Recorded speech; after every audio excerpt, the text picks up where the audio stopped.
দলগত নৈপুণ্যে দ্বিতীয় টেস্টে সাফল্য পেয়েছে বাংলাদেশ। অধিনায়ক হিসেবে প্রথম ম্যাচ জিতে সতীর্থদের কৃতজ্ঞতা জানিয়েছেন মেহেদী হাসান মিরাজ। তাইজুল তাসকিনও খুশি দলের জয়ে অবদান রাখতে পেরে। আমার উপর টিমের একটা বড় চাওয়া ছিল, তো আলহামদুলিল্লাহ সেটা সাকসেস হয়েছে এবং এটাতে আমি অনেক ভালো ফিল করতেছি।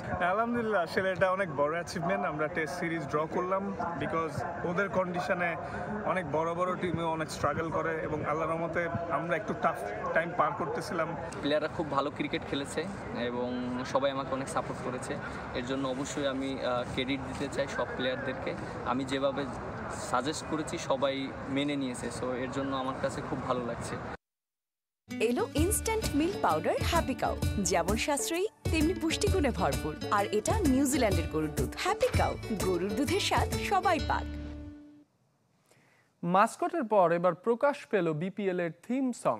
সেটাও প্রথম মিরপুর স্টেডিয়ামের মিডিয়া প্লাজায় খোলা আকাশের নিচে ভিন্ন ধর্মী আয়োজনে যা প্রকাশ করা হয়েছে। বিপিএল এবার অনেক কিছুই নতুন। প্রথম মাস্কাটের পর এবার থিম সং উন্মোচিত হলো 11তম আসরে। যুক্তরাষ্ট্র প্রবাসী মুজা, সঙ্গীত শিল্পী রাফা আর র্যাপ তারকা হান্নানের কণ্ঠে নতুন বাংলাদেশের জয়গান। তারুণ্যের উচ্ছলতায় অভিনব কায়দায় বিপিএল বরণের অপেক্ষা। হৃদি শেখের ব্রেক ড্যান্স থিম সংকে দিয়েছে নতুন মাত্রা। এর আগে স্মরণ করা হয় ছাত্র জনতার অভ্যুত্থানে নিহত আবু সাইদ মুগ্ধদের। ক্রিকেটের উন্মাদনার সাথে ওদের আত্মত্যাগ মিলেমিশে একাকার। বাইরে যত অ্যাক্টিভিটি করি না কেন, আলটিমেটলি বিপিএল এর একটা বড় লক্ষ্য হচ্ছে যে এখানে আমরা একটা টুর্নামেন্ট খেলতে চাই যেখানে কম্পিটিটিভ ক্রিকেট খেলা হবে এবং আমাদের প্লেয়াররা সেটা অংশগ্রহণ করবে এবং এখান থেকে কিছু বেনিফিট নিতে পারবো, আমরা একটা ভ্যালু অ্যাড করবে আমাদের ক্রিকেটে।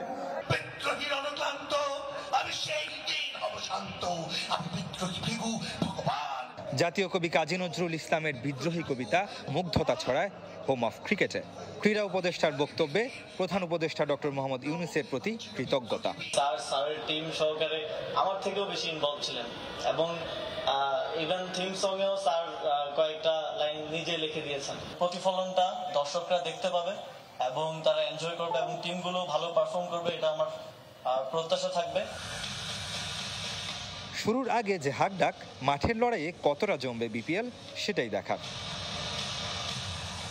রেদওয়ান শিব, চ্যানেল 24, ঢাকা। ম্যাচে 20 উইকেট নেয়ার সক্ষমতা নেই বোলারদের। বরিশালের ক্রিকেটারদের কণ্ঠে অসহায়ত্ব বলে দিচ্ছে জাতীয় লিগের প্রতিদ্বন্দ্বিতার হাল। 4 দিনের ম্যাচে 6 বারের চ্যাম্পিয়ন রাজশাহী অল আউট হয়ে যায় 42 আর 77 রানে। দিনের পর দিন প্রথম শ্রেণীর ক্রিকেটের প্রতি অবহেলা ও বিভাগীয় ক্রীড়া সংস্থার দায় দেখছে বিসিবি। ইকরাম হুসাইনের ধারাবাহিকের দ্বিতীয় পর্ব আজ। জাতীয় লিগে প্রতিদ্বন্দ্বিতার দাবি ক্রিকেটারদের, কিন্তু তা যেন শাক দিয়ে মাছ ঢাকার চেষ্টা। এবারের পারফরমেন্স বিশ্লেষণ করলেই বেরিয়ে আসবে আসল চিত্র। বরিশাল বিভাগের কথা ধরা যাক। জিততে পারেনি একটার বেশি ম্যাচ। ক্রিকেটে তা হতেই পারে, কিন্তু তাদের বিপক্ষে মাঠে নামা মানেই যেন প্রতিপক্ষের জয় বা ড্র।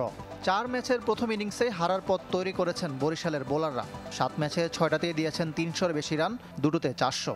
4 ডেতে 20 উইকেট নেওয়ার জন্য যেই বোলিংটা দরকার, হয়তো ওখান থেকে আমরা একটু পিছিয়ে গিয়েছি। বোলাররা হয়তো ওরকম করতে পারতেছে, কারণ 20টা উইকেট নেওয়ার তো একটা প্রয়োজন আছে।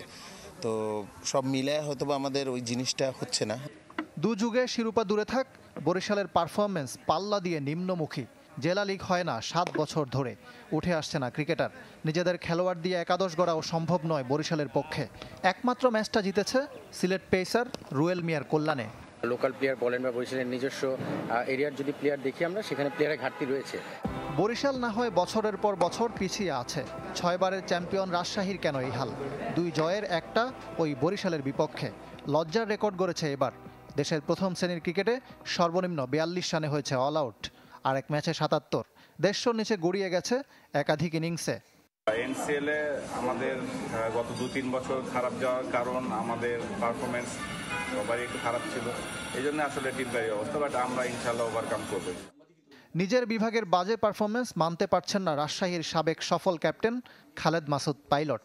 ক্রিকেটারদের নিবেদনে ঘাটতির চেয়েও বিসিবির দায় দেখছেন বেশি। কেন এতটা খারাপ করলো তার জন্য তদন্তের দাবি তুলেছেন পাইলট। বোর্ডেরই একটা ফাইন্ড আউট করা উচিত যে কোথায় কোথায় ল্যাকিংস আছে, কী জন্য যে পারফরমেন্স হচ্ছে না, এবং জবাবদিহি করা যে টিমটা খেলতে গেছে রাজশাহী ডিভিশন টিম, সেই টিমটা কেন রেজাল্ট হলো না, এই 42 রানে কেন অল আউট হলো। প্রত্যেকটা 64 জেলায় যদি দেখেন ম্যাক্সিমাম জেলাতে খেলা হয় না। ডেডিকেটেড মানুষের শুধু অভাব, সবাই শুধু চেয়ার খুঁজে, কাজ করার লোকের সংখ্যা খুব কম। ফারুক আহমেদের বোর্ড অকুল পাথারে, কোনটা রেখে কোনটা করবে। তারপরও প্রথম শ্রেণীর পুরো কাঠামো ঢেলে সাজানোর প্রতিশ্রুতি আসছে। তো আমরা যদি ফার্স্ট ক্লাসের কথা বলি তাই না, বরিশাল থেকে জাতীয় দলের খেলোয়াড় উঠে আসছে কিনা, বা বয়সভিত্তিক যে জাতীয় দলগুলো আছে সেখানে বরিশালের রিপ্রেজেন্টেশন কেমন আমরা দেখি, তাতেই বুঝবো যে ওখানে লোকাল যারা এতদিন কাজ করেছেন তাদেরও একটা ব্যর্থতাই বলবো আমরা, যে তারা সেভাবে জায়গাটাকে গড়ে তুলতে পারেননি। প্রথম শ্রেণীর ক্রিকেটে অন্য দেশের সাথে বাংলাদেশের ব্যবধান আকাশ পাতাল। কোথায় কোথায় জানার চেষ্টা থাকবে শেষ পর্বে। ইকরাম হোসাইন, চ্যানেল 24, ঢাকা। আগামী বছরের ক্যালেন্ডার স্থগিত করেছে সাফ। বাংলাদেশে হতে যাওয়া অনূর্ধ্ব-20 নারী চ্যাম্পিয়নশিপ ফেব্রুয়ারিতে হচ্ছে না, তা অনেকটা চূড়ান্ত। এমনকি ছেলেদের অনূর্ধ্ব-19 টুর্নামেন্ট এগিয়ে হতে পারে মার্চ এপ্রিলে। চলতি মাসের মাঝামাঝিতে হবে চূড়ান্ত সিদ্ধান্ত। সাফ অনূর্ধ্ব-20 নারী চ্যাম্পিয়নশিপের প্রস্তুতি শুরু করেছে বাংলাদেশ। 19 ফেব্রুয়ারি এই টুর্নামেন্টের ফাইনাল দিয়েই শেষ হওয়ার কথা তারুণ্যের উৎসব, কিন্তু এখন পিছিয়ে যাচ্ছে ফেব্রুয়ারির এই টুর্নামেন্ট। এএফসির নতুন ক্যালেন্ডার অনুসরণ করতে গিয়ে সাফের পরিকল্পনা বাধাগ্রস্ত।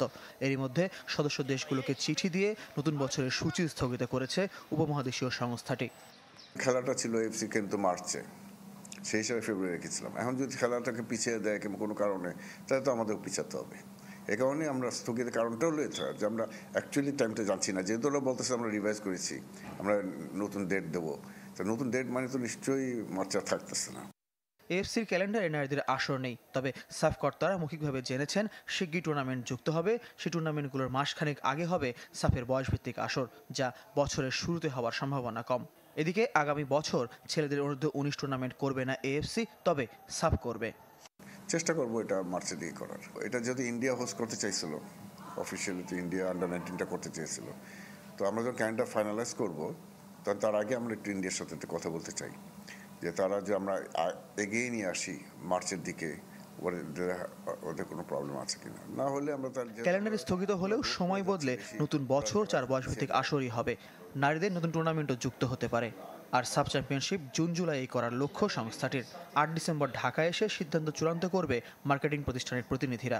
15 ডিসেম্বরের মধ্যে পরিবর্তিত ক্যালেন্ডার চূড়ান্ত করার লক্ষ্য সাফের। সাব চ্যাম্পিয়নশিপ হবে, whether it is centralized or ওই ফরম্যাট একটা হবে। ফয়জুল ইসলাম, চ্যানেল 24, ঢাকা।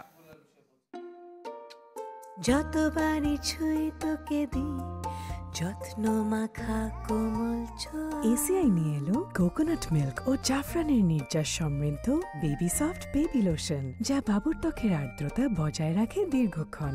কোমল ছোঁয়া প্রতিবার, বেবি সফট।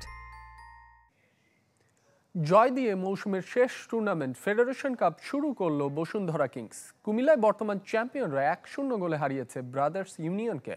আর ময়মনসিংহে পুলিশ ও ফর্টিজ এফসির ম্যাচ গোলশূন্য ড্র হয়েছে। কুমিল্লার ধীরেন্দ্রনাথ দত্ত স্টেডিয়ামের মাঠের বেহাল অবস্থার মধ্যে হয়েছে এই ম্যাচ। স্বভাবসুলভ খেলতে পারেনি কোনো দল, যদিও শুরু থেকেই ব্রাদার্সের ওপর চাপ সৃষ্টি করে খেলে কিংস। তবে প্রথমার্ধ শেষ হয়েছে গোলশূন্যে। দ্বিতীয়ার্ধে মিগুয়েল ফিগুয়েরার ক্রস থেকে হেডে বল জালে জড়ান তপু বর্মন।